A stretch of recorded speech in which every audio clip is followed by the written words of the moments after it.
Okay, great. Thank you, Mia.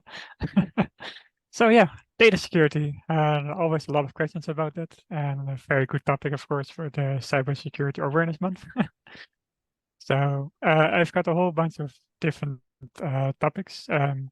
So we'll go through a whole bunch of things that you can do to increase your data security and things to be aware of. So let's get started. Okay, so we're going to talk why should you care about data security? And I guess the fact that you're here, that means that you do care about data security. But I'll still go through it a little bit. Then there's things like phishing, passwords, encryption, cloud, and all that sort of stuff. So I'll go through most of these things, all of these things. So this is the why. You can probably see in the news every once in a while, you see like this university got hacked and that university had like a ransomware attack, et cetera, et cetera. These stories happen quite regularly and the impact is always, well, not always, the impact when it hits the news is pretty severe. So there's things like the McEwan University that lost $12 million. It's an older story now, but they were doing construction at some point. They were building like a new building, and then they got an email at some point saying, "Oh, I'm the constructor, and we've got a new bank account now. Can you please change it?" So they did, and then they transferred the money into that new bank account, which was not the bank account of the constructor. So they lost like $12 million. So it can happen pretty quickly if you're not careful with these phishing scams. So just an email that looks like it's real, but is not. It can have like pretty bad consequences. So I want to start with like this little phishing quiz thingy. So I've got like a link here that you can go to, and it will open the survey. And then in the next few slides, I will show you examples of phishing mails or regular emails. And then I want you to say if you think this is a real email or if this is a phishing email. So just go to the link. I posted it in the chat as well. And then this is an example of an email. So if you think this is a real email, put in real in the first question and otherwise put in phishing.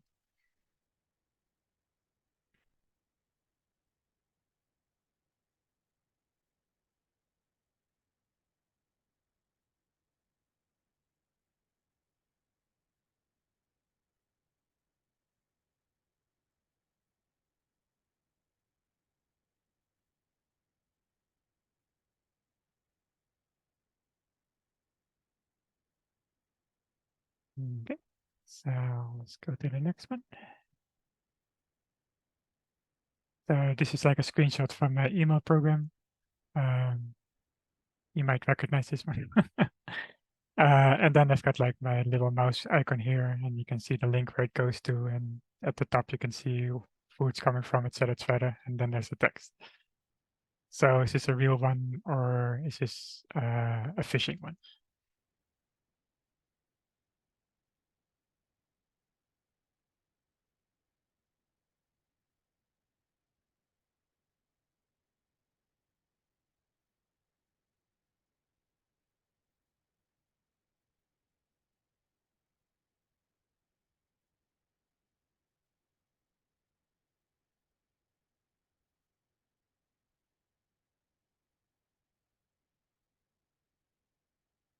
Okay, so next one.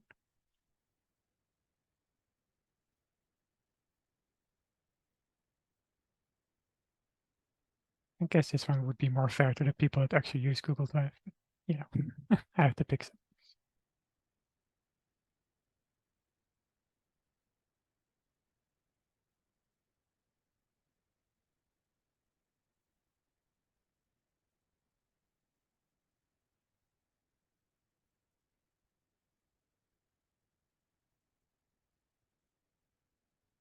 Okay, here's another one. So this is like a help desk ticket.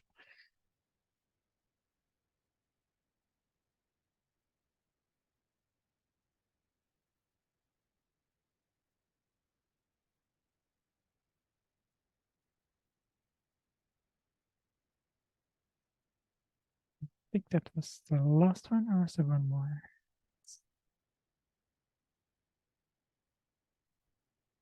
Yeah, okay, that was the last one. So I'm just gonna look at the results now. uh,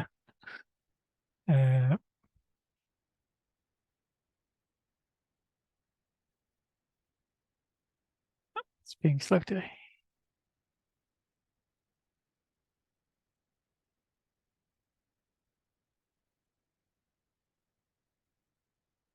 Okay, so everybody thought that the first one was phishing. So that is indeed this one. So it had a lot of errors. Like there's this sense of urgency, like I want gift cards and etc. etc. So I'm glad you were all able to see that one. So next one was registration confirmation. So 6 of you thought it was a phishing email, and the rest of you thought it was a real email. This was the real email. So this was sent out as part of the Alliance newsletter, and it had like the registration link that you can click on. So that one was real.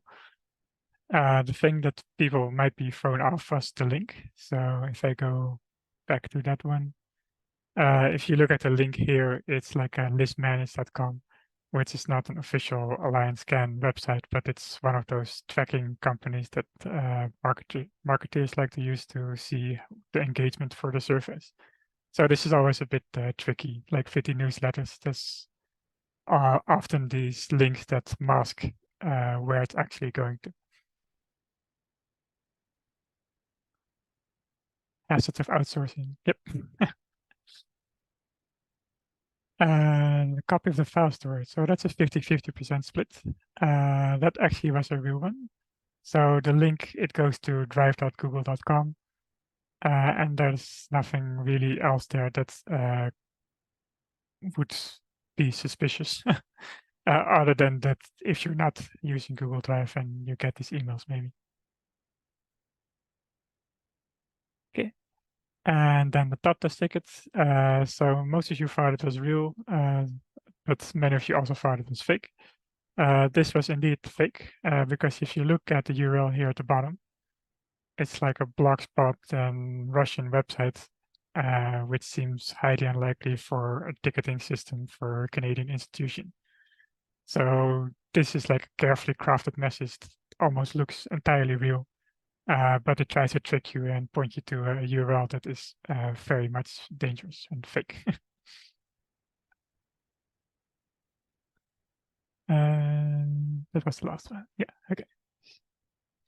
So as you can see, it's always tricky to figure out what is phishing and what is not. So in this slide, there are a few tips on how to deal with these things. The first one is, of course, be skeptical. So if something requires like immediate action, saying like, oh, I need to do this now, and etc., or you will lose like access to your email account and stuff like that, that's usually a sign that this is phishing. And the other tip is, doesn't always work so well, but if you really want to avoid clicking on malicious link, it helps if you type the website address yourself. If it's a very long one, it's of course not practical, but with the shorter ones, for sure. And the reason for this is that some letters look a lot like other letters. So the small letter I and the capital L, sorry, the capital I and the small letter L, like they're nearly indistinguishable, for instance. But the more important one is if you hover your mouse over the address.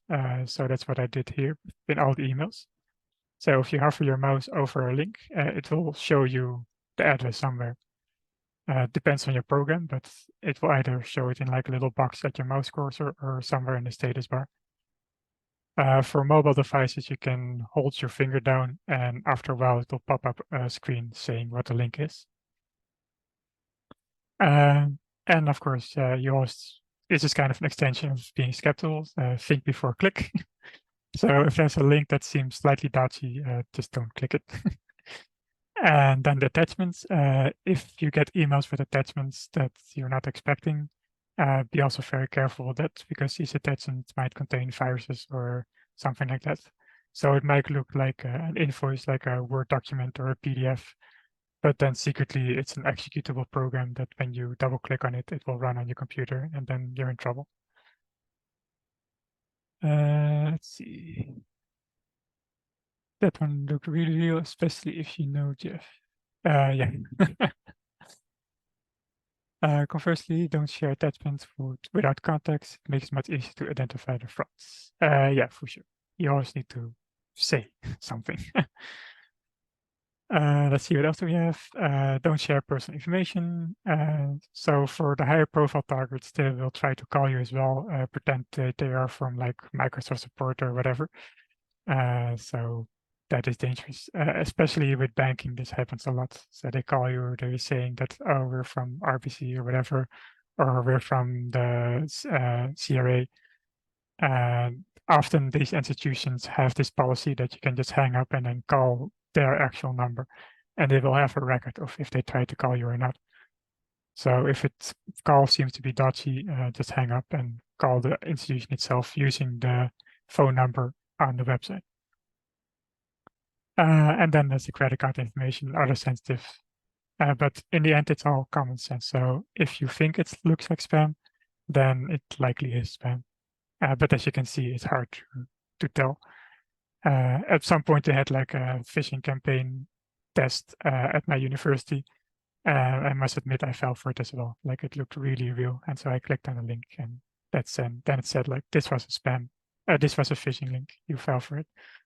So anybody can be caught. It's hard. Okay, so we talked about that. Oh yeah, that was the Russian link. Okay, so the attachment, I already mentioned it. If you open all the things, you'll be unhappy. Oh, it seems I put in the wrong link there, but that's okay.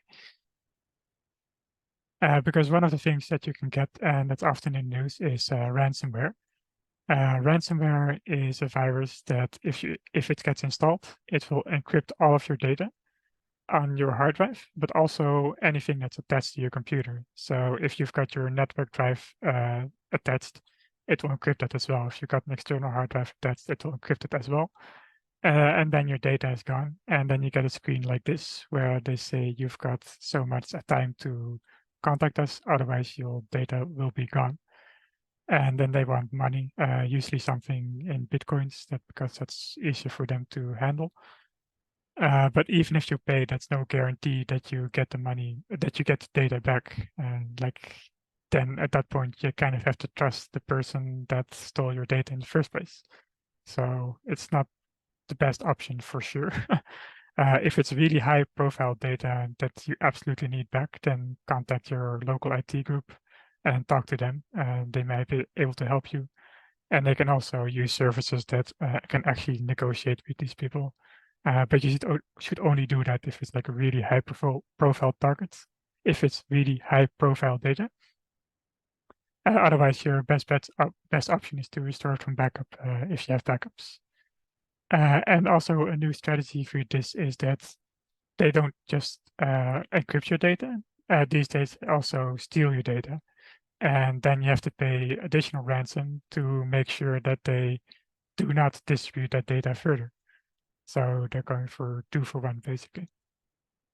So that's the risk of clicking on attachment, ransomware and other viruses. But ransomware is, for data, it's like the worst. The other thing are drive-by downloads. So if you do not keep your browser up to date or your other programs, and you visit a malicious website, then it's possible that it will download something in the background using a vulnerability in your browser. And then you get a virus on your computer. And it might not be ransomware. It could also be something that just sits on your computer, looks at what you do, and like tries to steal your passwords and stuff like that. So it will connect to another server on the internet. It's called a command and control server. And then it will just do reconnaissance. So it's like a backdoor for installing more viruses that are specifically tailored to your organization or your hardware. And it's all fully automated. You can buy it these days. There's something called like like a ransomware as a service or something like that. You can pay criminals to attack people for you. So it's quite lucrative to be in the cyber criminality. I wouldn't advise to go that route though. A minor category is also adware. It's not really a virus, but if you install too much of it, then you get something like you see on the left.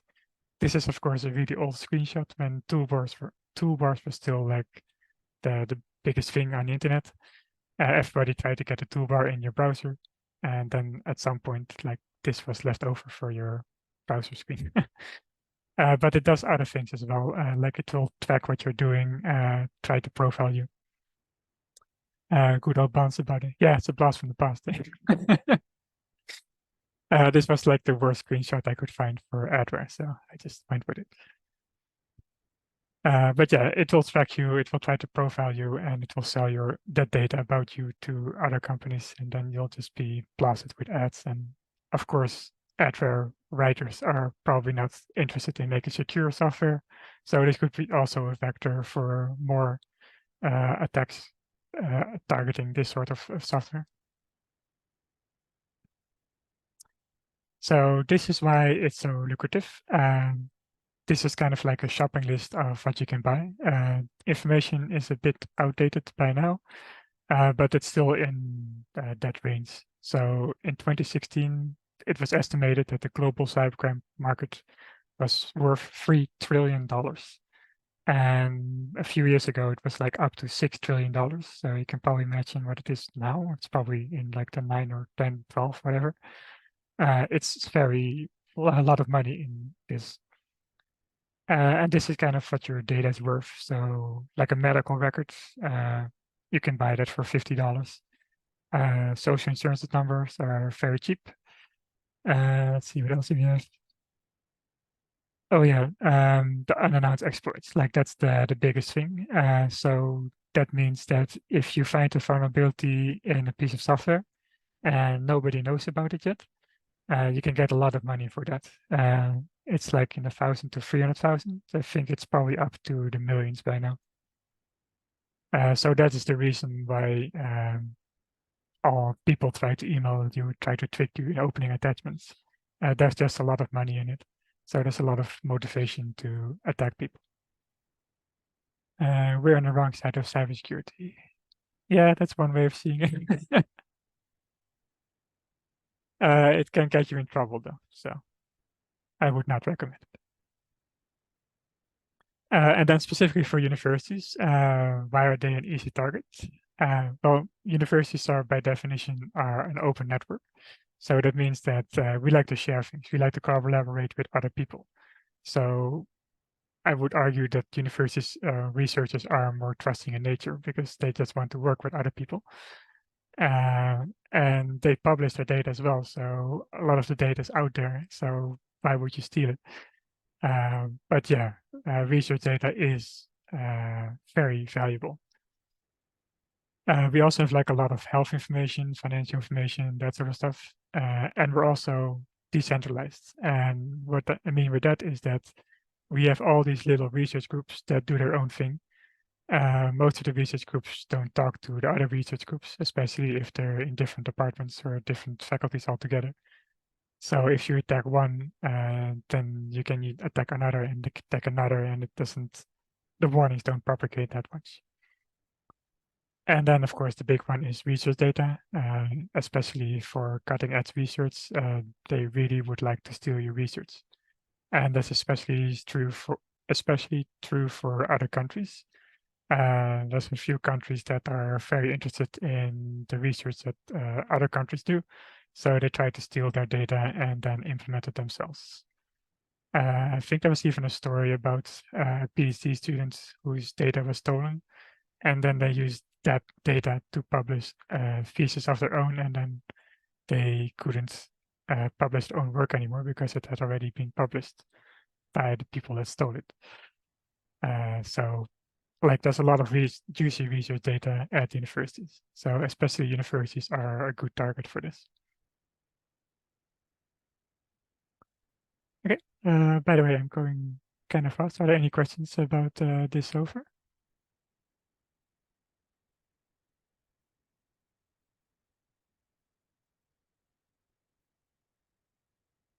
Okay, so let's talk about the passwords. The number one advice about passwords is to never share your password with anybody. There's always this question, but it's just no. I'm using really old memes here, but it's still funny. So if you share passwords, that means that you can never, well, not never, but if you share passwords, then they tend to spread around to other people. And then when people leave your group, they will still have the passwords. It's possible to change the password, of course, but then you need to tell everybody again the new password, and that's a big hassle. So most people don't do that. So just don't share your password. If you have data that more people need access to, make accounts for each single person with their own password. Or if they need access to a server, single accounts for each person that don't make a shared password. The other thing you should definitely do is multi-factor authentication.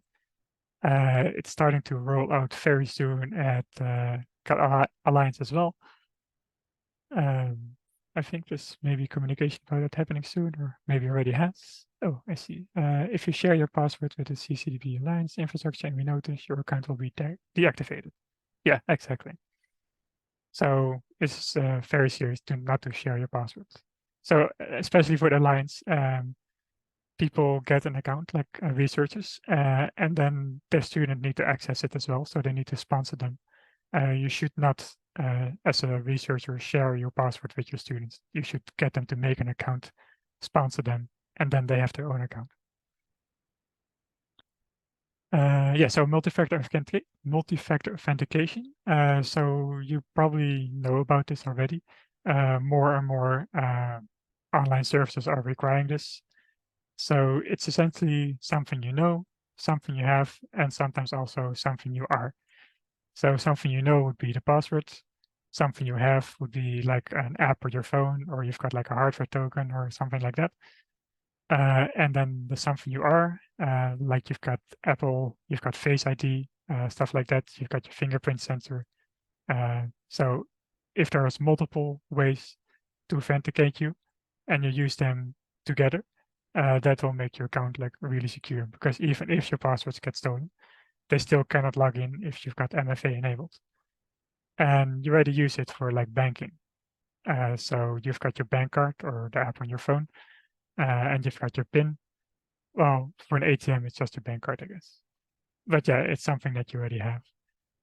And I've got an example here about the Google Authenticator, where it gives you like a 6-digit code for stuff that whenever you need to log in, you need to enter this code as well. And that secures your account a lot. Because as you've seen from the phishing emails I showed you before, if you click on a link and then the portal opens for a university and it looks exactly the same as the actual portal, so you try to log in, at that point you have given your passwords to the criminal and you might not even know. And then they have your passwords and then they can log into your account. But if you have MFA, that will protect you against that.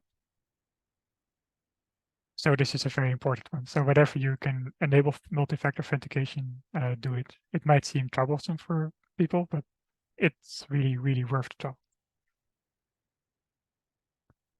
The other thing is strong passwords.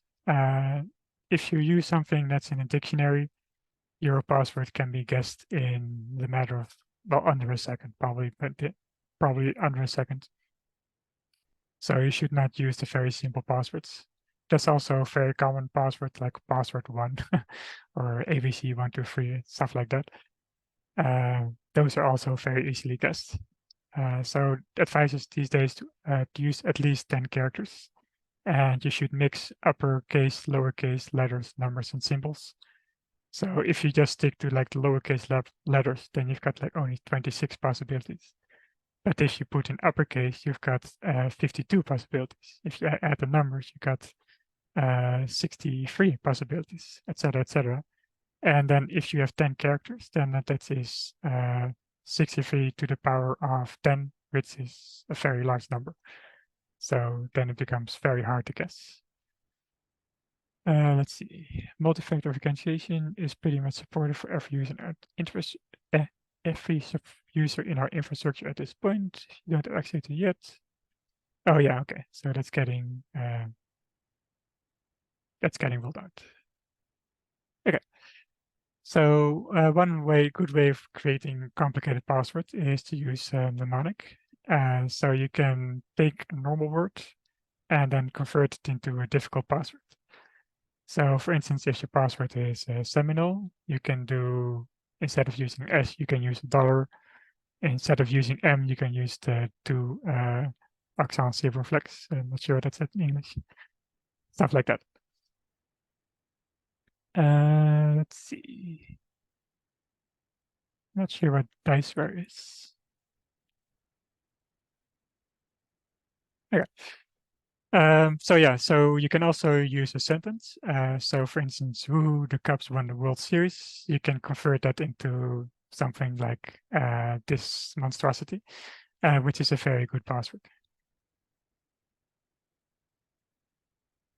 I also would like you to use a different password for each website, because whenever a website gets hacked, and that is like all the time, the first thing that hackers will do is they will take your username or your email address, and they will take your password, and then they go to like Twitter, which I guess is called X these days, or Facebook or Google, and then they try to use that combination to log in there.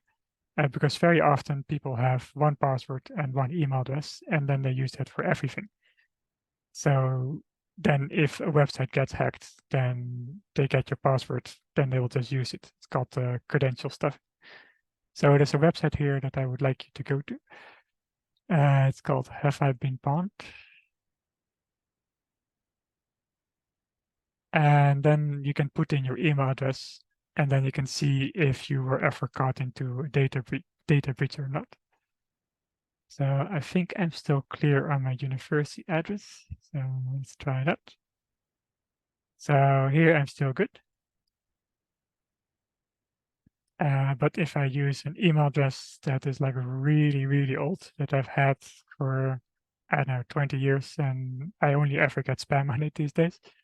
If I look at that one, oh, that's interesting.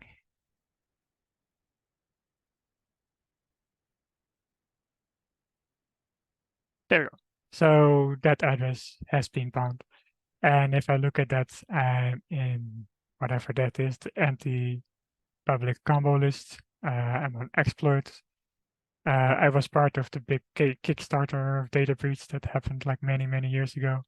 I'm in a spam bot, which explains why I get so much spam on that address, etc., etc. So these are all breaches, like data breaches, like the website got hacked or I got into a database that was circulating on the internet somewhere. And you can see what they get from you. So they got email addresses and passwords. Kickstarter, also email addresses and passwords. Let's see.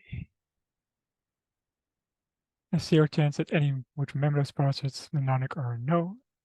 You say that, but if you have a password that you use all the time, then it gets stuck in your muscle memory.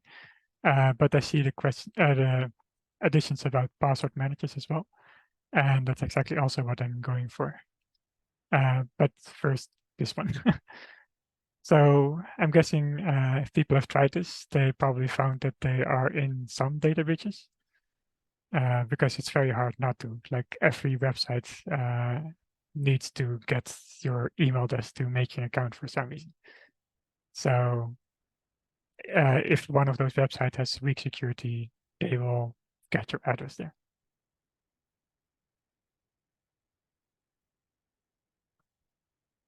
So yeah, try that out and see if you're in a data dump.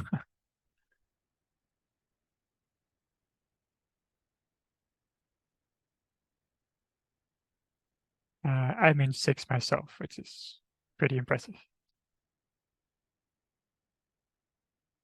And a question I often get for this one is, so you're in a data breach, then what do you do about it? But that's a bit tricky to answer because there's not much you can do about it. I mean, you can change your password, of course, which is always a good step to do if you are stuck in a data breach. But if you are in a database and you use the same password for other websites, then you need to change that password on every other single website, and including the ones that you visited probably like 10 years ago, because who knows what's still there. So then you have to keep track of all these things, and it's going to be very difficult. So that brings us to what I already seen in the chat, which is the password managers.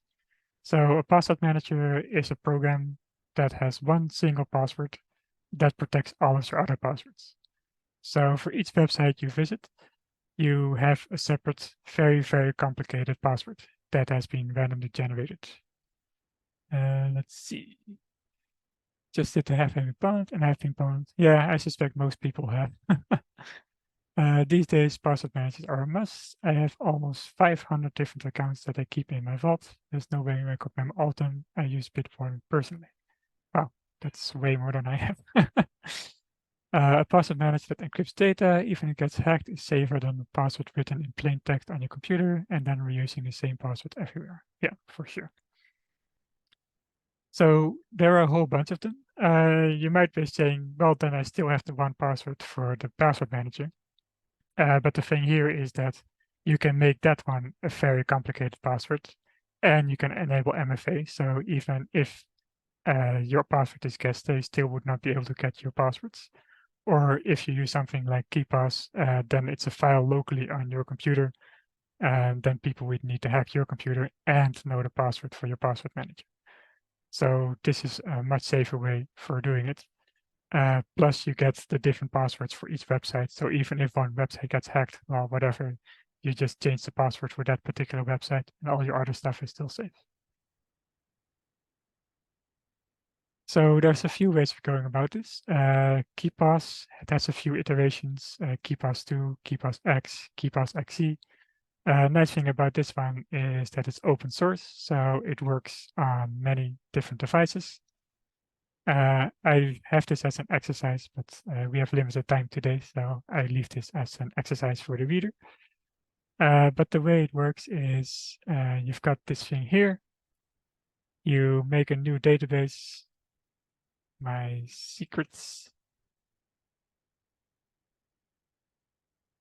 And then it asks you about decryption time, so you can make it very difficult or very easy to brute force your password.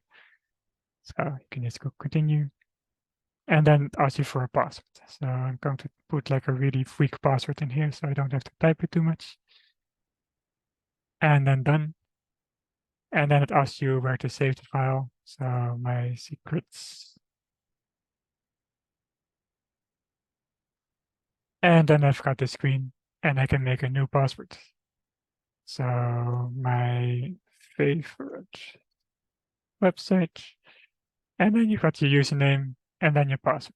So then you can get KeePass to generate a password for you. And you can make it as long as you want. So if you do 64, then you get a password like this. There's no way that you would remember that yourself. At least I wouldn't. And then you can use that as a password for that particular website. Some banking websites in particular are funny. They say, oh no, your password is too long. We cannot handle that. So then you can tweak this number to like 12 or whatever. And then you get something like that. So then you apply the password. Okay. And then you've got your entry in here. And KeePass also has browser extensions. So KeePass can talk to your browser. And then when you visit the website, it will automatically fill in the password for you. So that was KeePass. Let's see. NordPM, one password, password store, Dashlane. Anyone use the password manager on a Mac? It's difficult to use.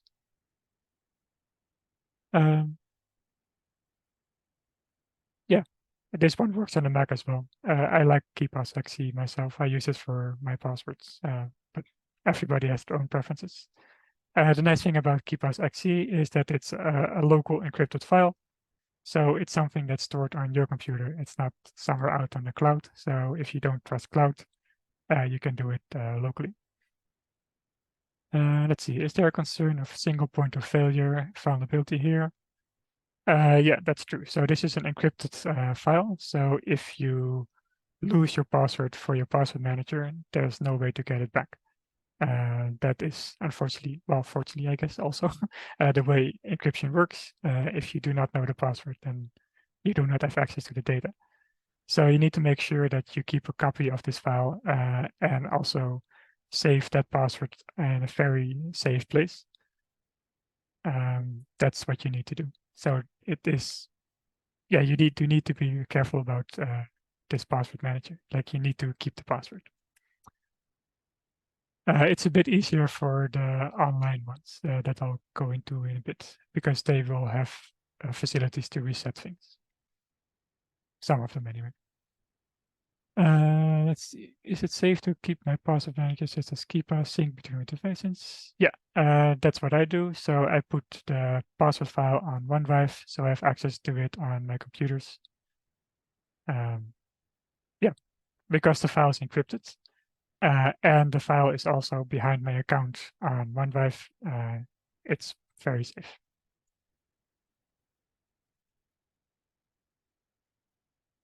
Okay, so this is an example of an online one, which I already saw in the chat. So Bitwarden is a website. And can log in there. Oh, not my password. So let's see.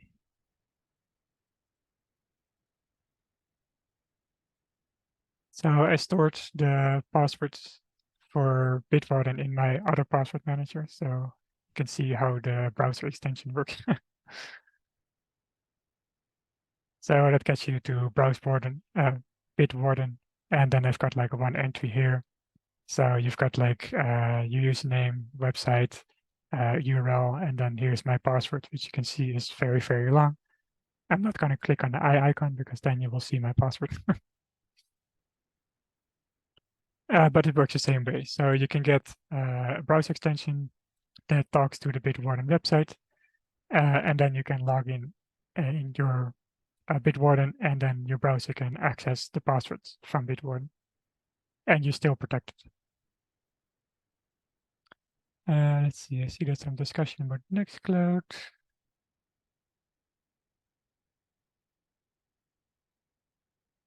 Let's see, I meant more in terms of hacking for the vulnerability of the password manager. Say that's a keylogger. Yeah, keylogger is a concern. But if they hacked your computer, that will have they might have access to your password manager if you type in the password. But yeah, like Mark says, if your physical machine is compromised, you are in big trouble already. Let's see, how reliable are these third-party sites and password managers? What if they become the culprits? Yeah, no, that's true. That's a concern. So you need to choose between if you want to go cloud or if you want to go local. And they both have advantages and disadvantages. And exactly, LastPass was hacked a few years ago.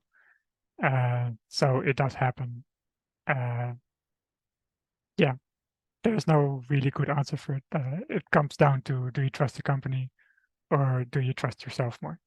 Like for keeping the password on your local computer safe.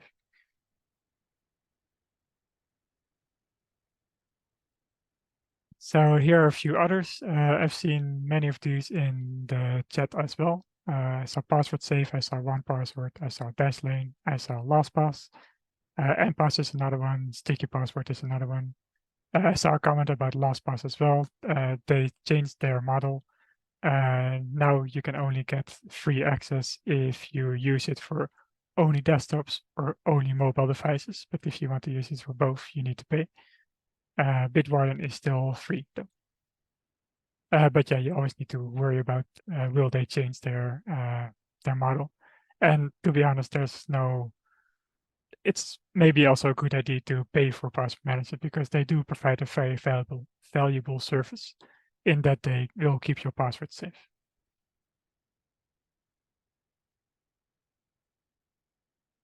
Okay, so that's it for the passwords. Unless there are any other questions about that.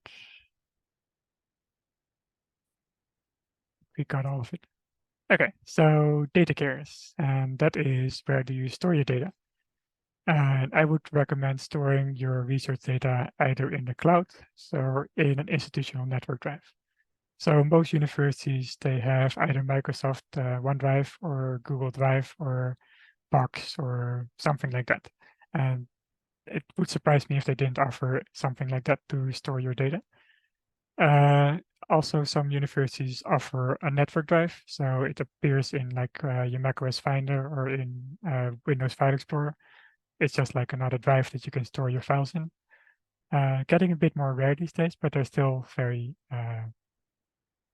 prevalent. These things are nice because they're backed up, so you don't have to worry about it. And of course, they're protected by the institution, which is also a very big plus because they monitor these things for intrusions and things like that. Things to avoid are external hard drives because they can get lost. They do not have backups, and often they're not encrypted either. So if somebody steals them, then all your data is gone and they have it for you. The same is for USB keys. And particularly for USB keys, if you find one, don't just stick it in your computer, because a very interesting way of hacking institution is the criminals go to like a parking lot, they spread some USB drives around, employees find them, take them, plug them into their work computers, and then bam, you've got a virus. And it started in, I think in 2004 or something, it was already happening by the Department of Defense. I think I had open in my browser actually. Yeah, so the worst cyber attack in the Department of Defense history came from a USB drive found in a parking lot. So they just put put your USB drives on the parking lot. They just stick them in a computer and they get infected by a virus. And I think this took them like 18 months to get totally rid of that virus from. It also has some data that says 60% of people would just plug in a USB drive. It would go up to 90% if the USB key had a logo of the company. Then almost everybody just plugged it in.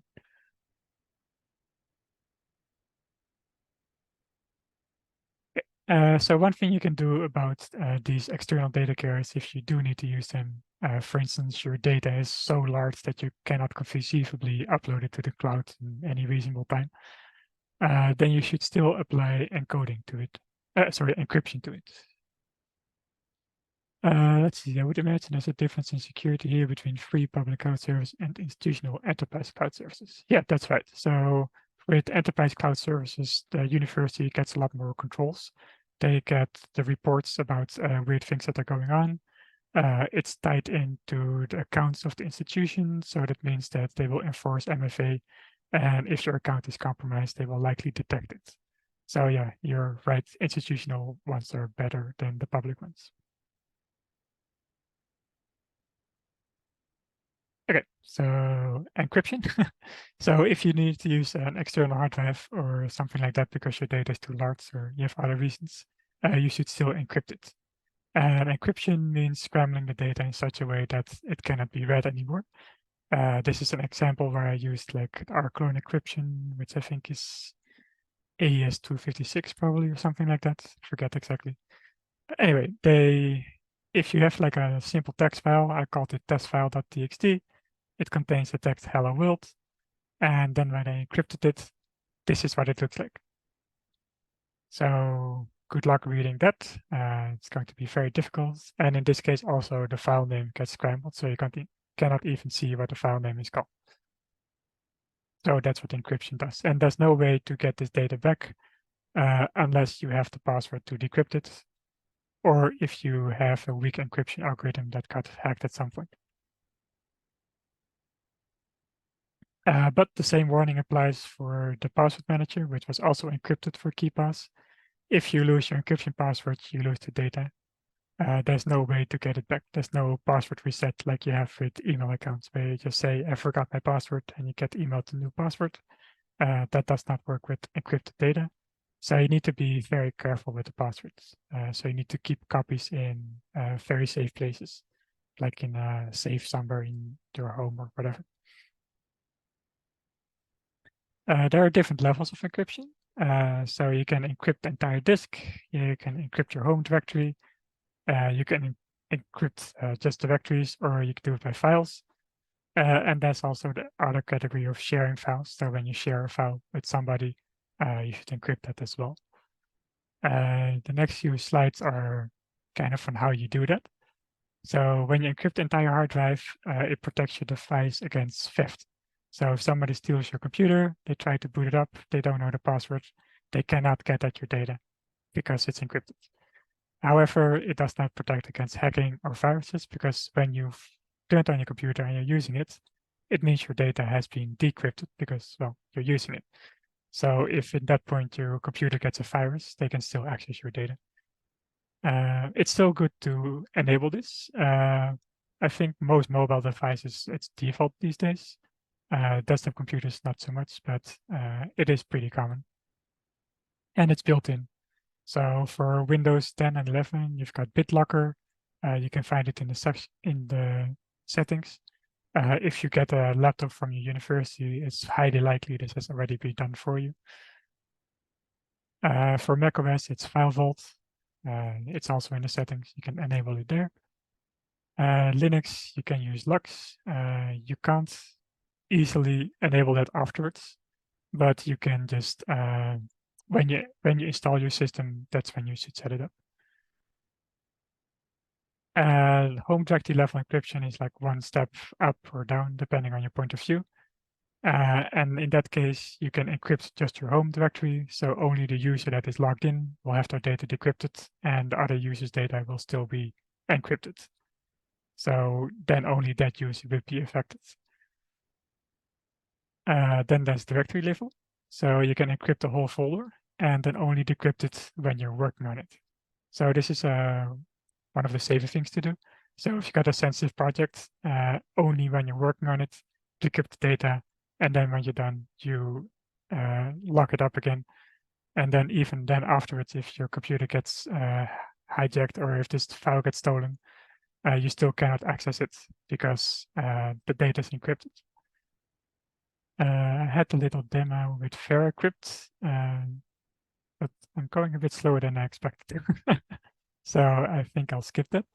But VeraCrypt is a nice tool. It can create like a file, and then you can use that file, mount it as like a drive in your computer, store files in there, and then you lock it, and then all the files will be encrypted in that one big file.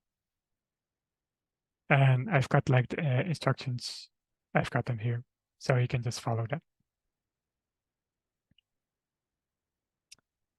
And then finally, there is file level encryption. So often software has encryption of their own, notably Microsoft Office, LibreOffice, PDF Creator. When you create a file, it has the option to protect it with a password. So that's also very safe, because then when you work on the file, you're working it into the computer, in the program, and then you save it, and it saves it encrypted. So it's always encrypted.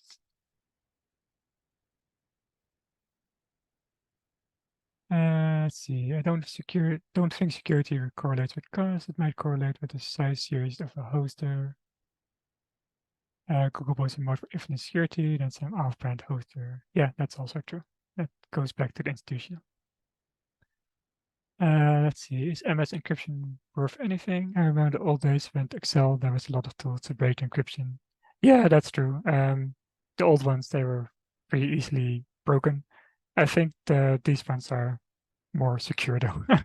At least I don't know of any bypasses myself at the moment. Okay, Apocryphy is still a bit of a joke. Okay. Yeah, so then the deleting of files is also, if you think is also something that you need to consider.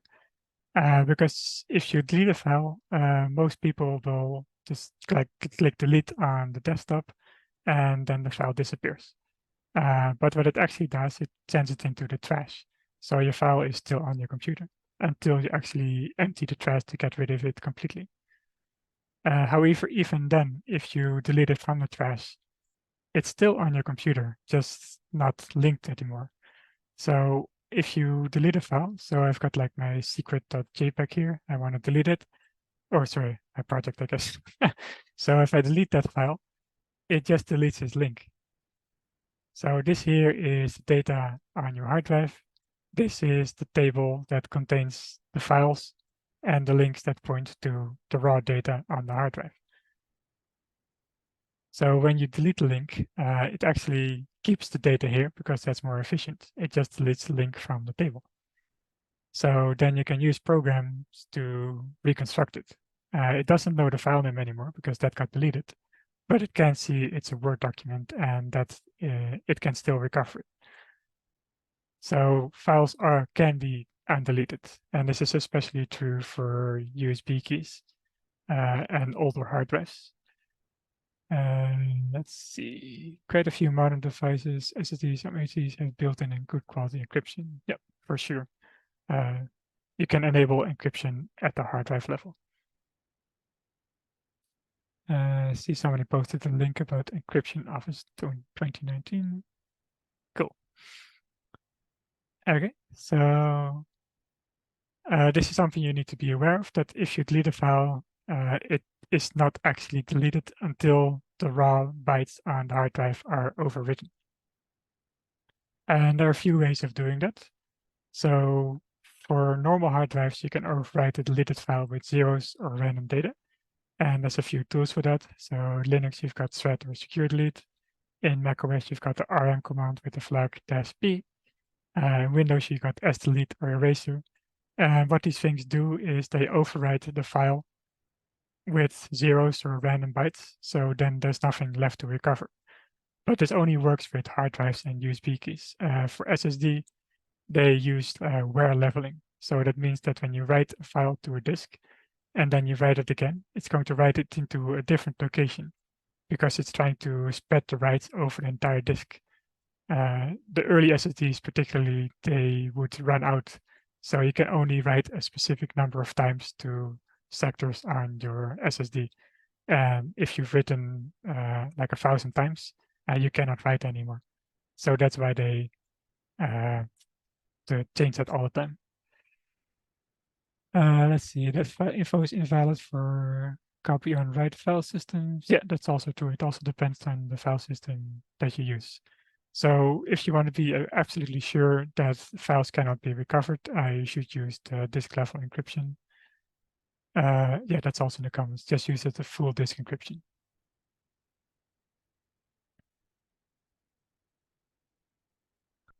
Okay, so sharing.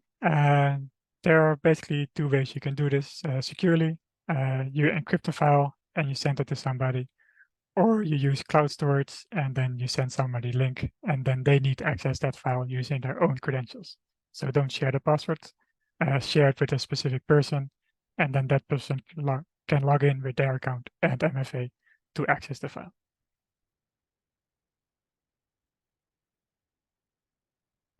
Yeah, 7-zip is something you can use to encrypt files, but there's a lot of other things. And using cloud storage, like I said before, Microsoft OneDrive, Google Drive. Other universities will have other things like Box, or not sure what else is out there. And then that's the VPN. So most universities offer a VPN. That is a way to encrypt your network traffic.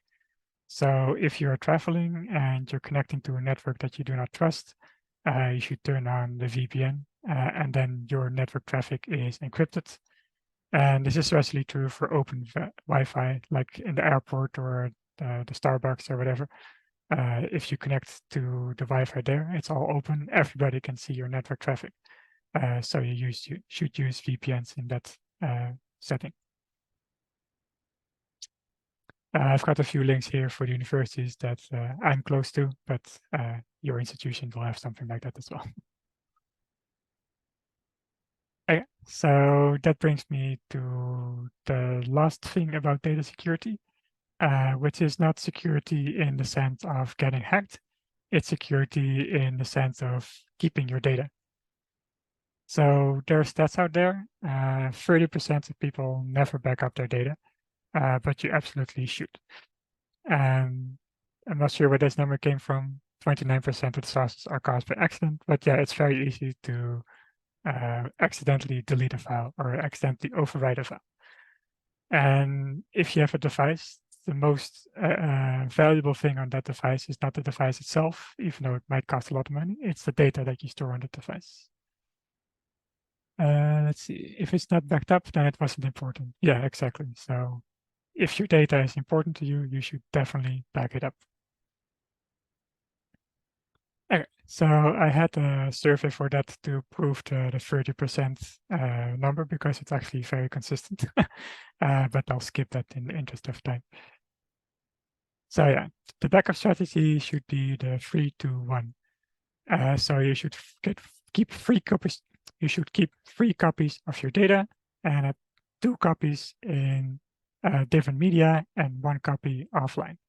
So that means that you've got your computer, you can back up to either an encrypted external hard drive or better, a network drive on your institution, and then an offsite backup like something to the cloud, for instance. And also very important, verification. If you do not test that your backups work, then you do not have a backup. We've all heard the horror stories about people accidentally deleting like their thesis work, and then they thought they had a backup, but then turns out it was not actually backing up the right folder, so it was all gone. Let's see, would it be possible to have a PDF of the slides? Yeah, I think those will be sent out. Mirai can't correct me if I'm wrong. Anyway, there are some backup solutions. So Windows has something backed up, macOS has something, Linux has something. It's all there. Your institution will likely also offer something. Okay, so that brings me at the end. I had planned for an open discussion, but I ended exactly at the 1 p.m. mark. So are there any questions that you would like to get answered about the data security here? Let's see, did I miss anything? Data center can burn and be otherwise unreachable. See the fire in the data center in France a while ago. Yep. It's good to store place in multiple places. Sorry, to store stuff in multiple places. The state of a backup is unknown until restoration is attempted. Yes, definitely.